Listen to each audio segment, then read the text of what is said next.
Good morning, students. I hope you all are safe and healthy.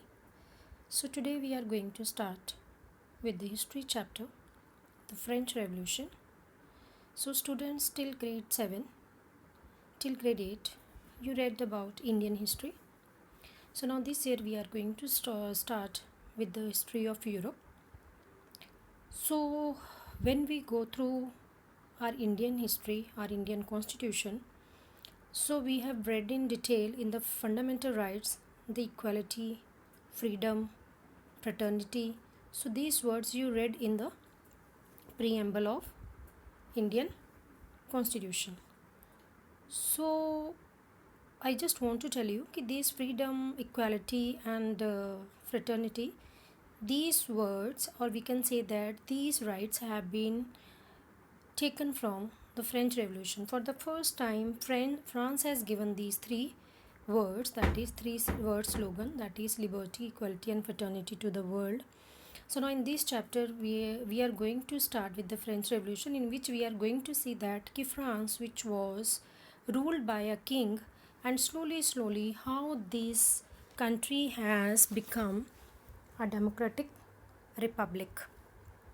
So when we go through this chapter, in the starting of the chapter, you can see that one event is given here.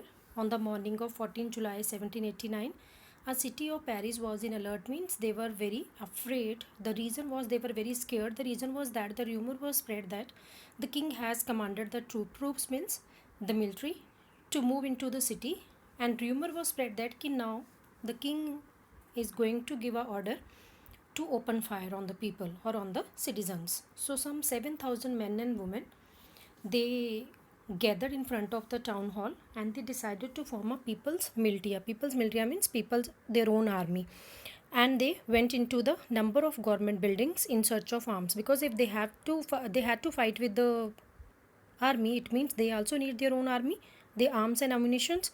So finally a group of several hundred people, they went into the eastern part of the city, and where they found the fortress prison Bastille.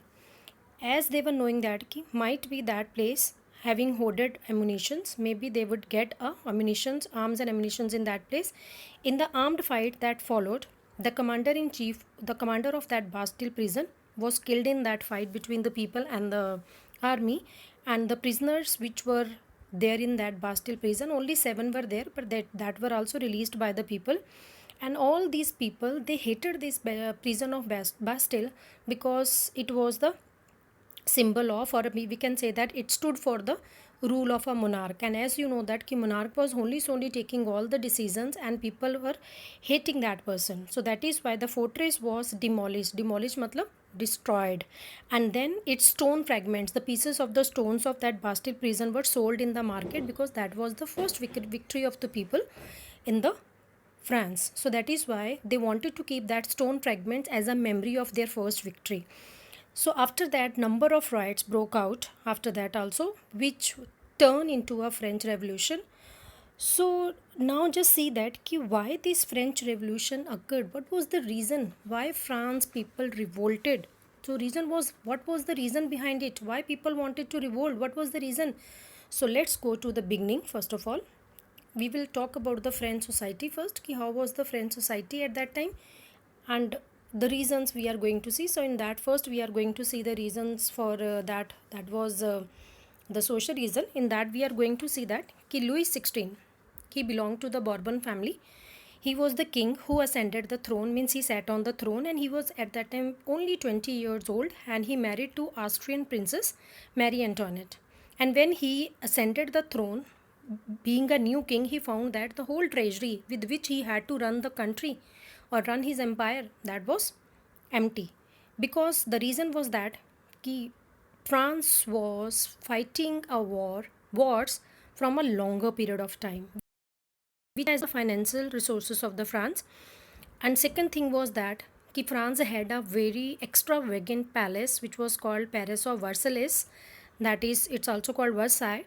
So that is extravagant, and a lots of amount of their income of the country they were spending on maintaining that palace. And under Louis XVI, France even help the 13 colonies, because that was the time when America's 13 colonies were also under the British rule. So France helped America to get free and get independent from the common enemy, because Britain was the enemy of France also, so they helped them also. So in that, so due to that, these all wars which France fought, that was fought by taking a loan.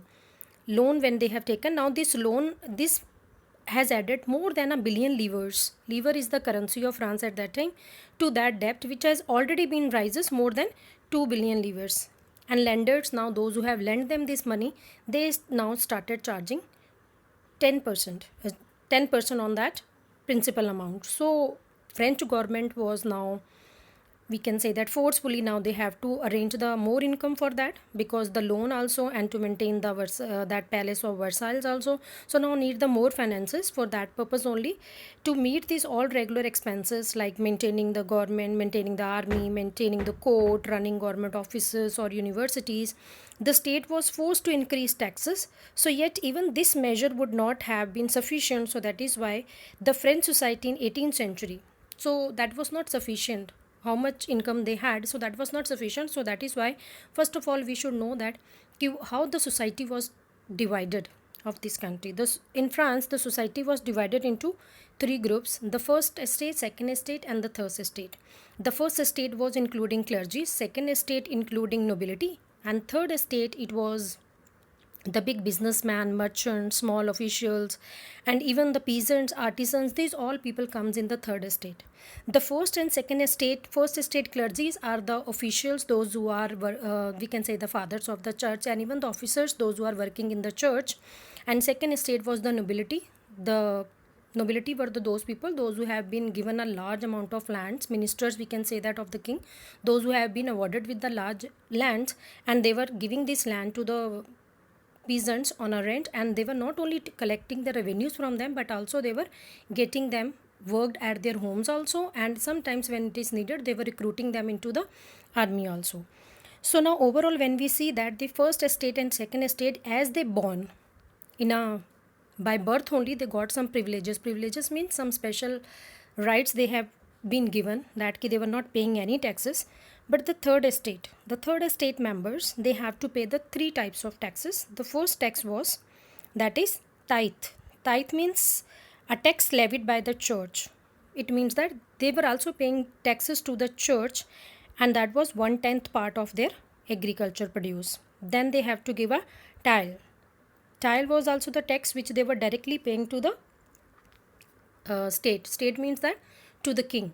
And other than that also, they have to pay the some taxes, like sales tax on any of the things which they were buying from the market, everyday consumption goods like salt, tobacco. So it means that the burden of all taxes were bear by only by the third estate members.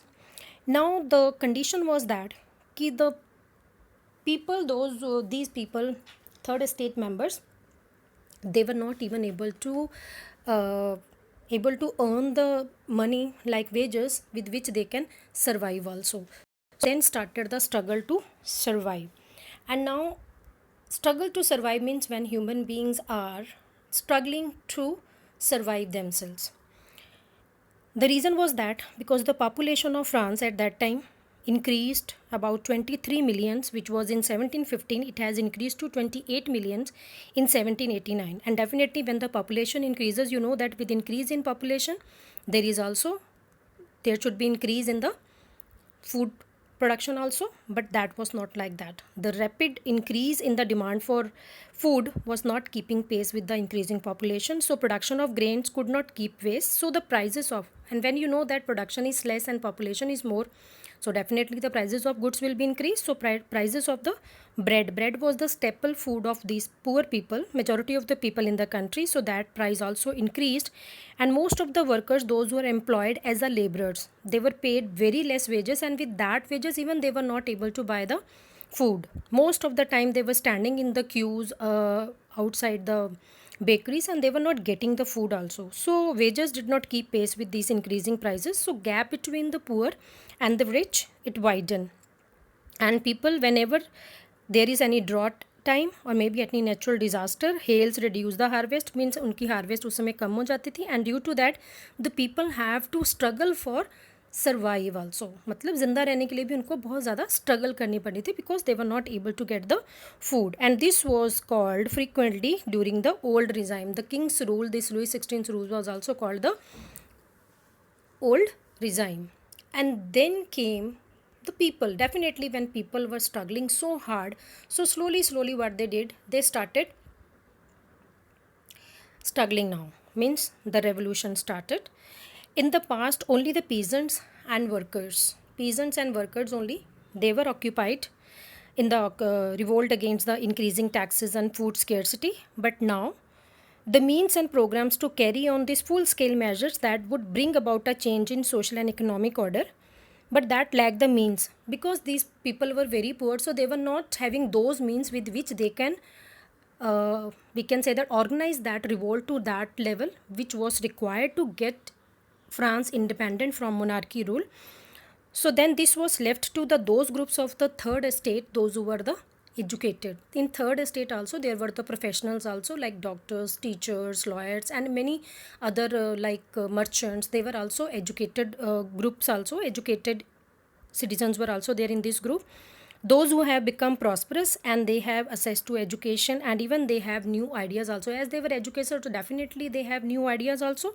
So 18th century then witnessed introduction of a one third social group that is termed as middle class.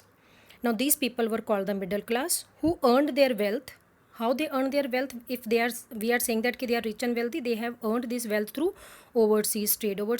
Trade means international trade. They were not only trading in their own country but also outside the country also, by manufacturing goods like woolen, silk, textiles, and even sometimes they were exporting and brought by the rich merchants of the rich members of the society. They were exporting them also. In addition to merchants and manufacturers, the third estate members also include some professionals like lawyers and some administrative officers, and all of these were very educated, and that they were all thinking, as they were educated, so they were thinking that why these first estate and second estate members were given some concessions, like some privileges, that they were not paying any taxes, and all taxes burden is borne by only the third estate members. So they were not agreed with it, and they wanted that person's social position must depend on his merit, his qualification. It should be dependent on that. Not only that he born in that particular class, so that is why, or particular caste, that is why they got some privileges. So they wanted that every person should be treated equally, and they should be, their social status should be measured through their merits, मतलब उनकी अच्छाइयों से it has to be seen. And these ideas were of these societies, and they were thinking that the society should be based on freedom, equal laws, and equal opportunities all. And this was put forward by some of the philosophers also, and these philosophers are like John Locke, then Rousseau, fine, and the third one was Montesquieu. So these three have written the books, and in that books, whatever they have written, that has inspired the people of France for the revolution. So first we are going to discuss about John Locke's book, The Two Treatises of Government, in which he has given the doctrine of divine and absolute right. What he has said that in that book, this divine right means by birth which rights are given, and the absolute right of the monarch, that's not right. He was thinking that this divine right should be abolished, and absolute power of the king should also be abolished, and everyone should be treated equally. The next philosopher was Rousseau. He also carried forward the idea that is proposing a government. And what was his thinking? That the government should be based on the social contract, and that contract should be between the people and their representatives, like how we have now people are electing their representatives, and those representatives then ruling the country on behalf of the people. So in the third philosopher, that is Montesquieu, he has written in his book The Spirit of Laws. He proposed that division of power should be within the government, that is between the three organs of the government, that is legislative, executive, and the judiciary. And this government was put into force in USA when USA's 13 colonies got independent from the British. These ideas of the philosophers, now how to reach to each and every person of the country. So these were discussed most of the time in the saloons coffee houses where the people gathered, and even it spread among the people through the books and newspapers ki what the people wanted to bring in their own country. So these were frequently read aloud, as those people who were not able to read and write, at least they can also, by listening only, they could understand what happened in the country. So the news that Louis XVI planned to impose further taxes to be able to meet the people of the state generated anger, and definitely now all the taxes already paid by the third estate members only. And now when they came to know that again now the king had planned to impose more taxes, so the people got very angry and they thought of protesting against this system of privileges, the privileges which have been given. They thought that these burden of taxes should be, we can say that should be, this burden of the taxes should also be borne by the first and second estate members also. So students, till today, till here only. So next topic we will do tomorrow.